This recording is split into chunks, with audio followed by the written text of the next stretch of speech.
Reizeknes pusmaratonā šogad startēja rekordliels dalībnieku skaits – 2362 skrejēji.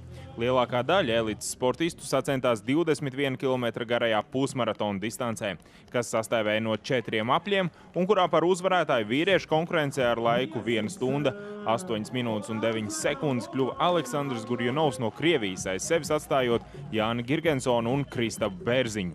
Viņš lēnām vilka klāt. Pēdējā atkal strādājām kopā. Mēģināja strādāt, bet beigās jūtas vēl intensāti. Viņš tā stabili visu laiku gāja.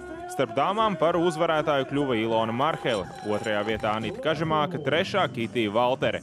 Naik 10 km skrejienā, kas vienlaikus bija arī Latvijas čempionāts šoseis skrejienā, pieaugušo konkurencē pirmajās 3 vietās Reinis Hartmanis, Mārtiņš Jocis un Ārmands Tālums. Savukārt sievietēm pati sev par pārsteigumu uzvarēja Karina Helmane, sudrabu un bronzas godālīgs atstājot Dianai Jakubjaņecai un Valērijai Liņkevičai. Es nesaprotu, kā es varēju tik ātri vispār paskriet. Pirms nedēļas noskrēja Rīga Valmiera, un es šodien negaidīju nekādu personīgos, bet paskatoties pulkstenī, prieks. Nākamais Big Bang skrien Latviju posms jau mazāk kā pēc mēneša. 26. aprīlī visi tiek gaidīti Rīgā Biķernieku pusmaratonā. Edgars Barbaks, Raits Valters, LNT.